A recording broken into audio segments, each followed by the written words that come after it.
Hello everyone, आज हम आपके लिए लेकर आए हैं चौलाई पराठे की रेसिपी। यह पराठा खाने में टेस्टी होने के साथ साथ बहुत हेल्दी भी है और जब आप बच्चों के टिफ़िन में इसे बना कर देंगे तो टिफ़िन हमेशा खाली ही आएगा। बच्चे इसे बड़े ही चाव से खाएंगे। तो चलिए जान लेते हैं इस मज़ेदार पराठे को कैसे बनाया जाए। इस पराठे को बनाने के लिए हमने यहाँ पर 1 कप चौलाई ली है, जिसे चंदलोई भी कहा जाता है। और अगर आप राजस्थान में जाएंगे तो वहाँ पर आप पाएंगे कि इसे चंदलिया भी कहा जाता है, जो दिखने में कुछ इस तरह का होता है। इसके डंठल जो मोटे मोटे होते हैं उसे हम हटा लेते हैं और फिर पतले डंठल या छोटे छोटे जो इस तरह के होते हैं उन्हें रख लेंगे और फिर इसे 2-3 पानी से अच्छी तरह से धो लेंगे और बारीक बारीक काट लेंगे। देखिए, हमने इसे इस तरह से बारीक बारीक काट लिया है। 1 कप चौलाई से 2 पराठे बन जाते हैं। अगर आप ज़्यादा पराठे बनाना चाहते हैं तो चौलाई ज़्यादा ले लें। अब पराठा बनाने के लिए हमने एक आटे का पेड़ा ले लिया है। ये नॉर्मल आटा है जिससे हम रोटी बनाते हैं, बस वही आटा हमें लेना है और एक पेड़ा लेकर इस तरह से हमें उसे रोल करके एक रोटी का आकार दे देना है। ये देखिए, कुछ इस तरह से पतली रोटी बेल ली है और इसे हम साइड में रखेंगे और इसी तरह से एक और रोटी हम बेल लेंगे। दूसरा पेड़ा उठाएंगे और उसे भी रोटी के आकार का बेल कर रख लेते हैं। ये देखिए, इस तरह से हमने 2 रोटियां बेल कर रख ली है और इन्हें हम साइड में रख लेंगे। और इसकी स्टफिंग के लिए जो चंदलिया हमने काट के रखा था उसमें मसाले मिक्स कर लेते हैं। सबसे पहले इसके अंदर हम 1 चुटकी नमक मिलाएंगे। चौलाई में नमक ध्यान से डालें क्योंकि ज़्यादा डालेंगे तो फिर ये कड़वा लगेगा। और इसके साथ ही 1/4 चम्मच लाल मिर्च डाल देंगे। आप जैसे जैसे पराठा बनाएंगे नमक मिर्च तभी डालें, अगर पहले से नमक डाल देंगे तो यह गीला हो जाएगा। इसके साथ ही हम इसमें थोड़ा सा जीरा भी मिला लेंगे और चौलाई, नमक, मिर्च और जीरा, इन सारी चीज़ों को अच्छी तरह से मिक्स कर लेंगे।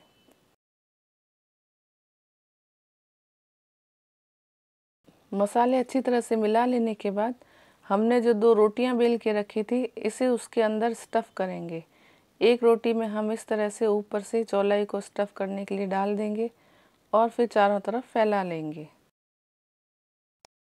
चौलाई को रोटी के ऊपर इस तरह से पूरी तरह स्प्रेड कर लेंगे और किनारों को थोड़ा सा बचा लेंगे और फिर जो दूसरी रोटी हमने बेल के रखी है इसके ऊपर हम ढक लेंगे और इस तरह से यह स्टफ़्ड पराठा बन जाएगा। अब इस तरह से उंगलियों से किनारों को दबा दबा कर पराठे को पैक कर लेते हैं ताकि जब हम इसे सेकेंगे तो मसाला बाहर ना आए। आप चाहें तो इस तरह से उंगलियों से दबाएं, नहीं तो किसी कांटे की हेल्प से भी इसे दबा दबा कर सील कर सकते हैं।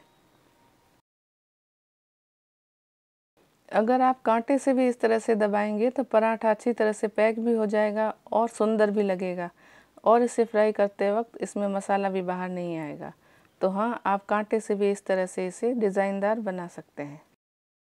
अब तवे को गर्म कर लेते हैं और पराठा सेकना शुरू कर लेते हैं। जैसे ही तवा थोड़ा गर्म हो जाएगा तो पराठे को तवे पे डाल लेते हैं। थोड़ी सी देर इसे ऐसे ही रखने के बाद जब पराठा एक साइड से थोड़ा सिक जाएगा तो उसे हम पलट लेंगे। तो ये देखिए, नीचे से जब इस तरह से हल्का सिक गया था पराठा तो हमने पलट लिया था और जो दूसरी साइड है उसे भी इसी तरह से हल्का हल्का सेक लेंगे। पराठे को उठाकर इस तरह से चेक कर लेते हैं कि दूसरी साइड से भी हल्का सिका है या नहीं। जब दूसरी तरफ से भी हल्का हल्का सिक जाएगा तो इसे हम थोड़ा सा तेल या घी डालकर तल लेंगे। हमने यहाँ पर थोड़ा सा तेल का इस्तेमाल किया है और उसे इस तरह से स्प्रेड कर लेते हैं और इसे पलट लेंगे और किनारों से दबा कर सेकेंगे, क्योंकि बीच में से तो पराठा सिक ही जाएगा लेकिन इसके जो किनारे हैं वहाँ पर हमें इस तरह से थोड़ा थोड़ा प्रेशर दे के सेकना पड़ेगा ताकि किनारे भी कच्चे ना रहें। सेंटर से ही अपने आप सिकता रहेगा।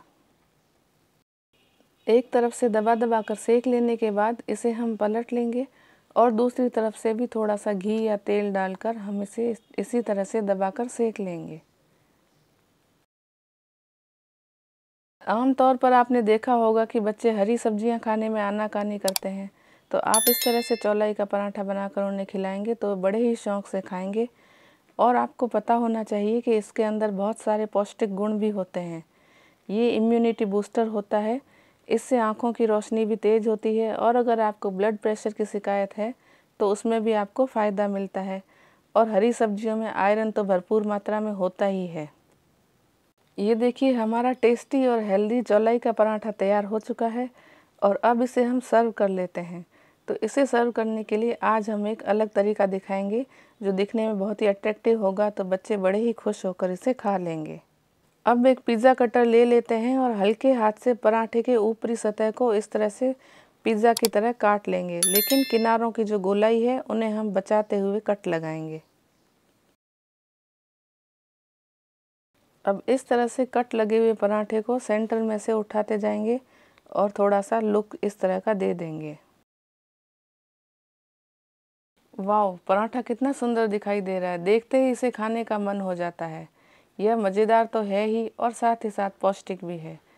अब इस तैयार पराठे का अचार, दही, चटनी, सॉस, मेयोनीज़ के साथ आनंद उठाइए। और जाने से पहले वीडियो को ढेर सारा लाइक कर दें, शेयर कर दें। और हाँ, इसी तरह की मज़ेदार रेसिपीज़ जाननी है तो हमारे चैनल को सब्सक्राइब करके बेल आइकन को ज़रूर प्रेस करें, ताकि जब भी हम नई नई रेसिपीज़ अपलोड करें तो समय रहते आपके पास उनका नोटिफिकेशन पहुंचता रहे।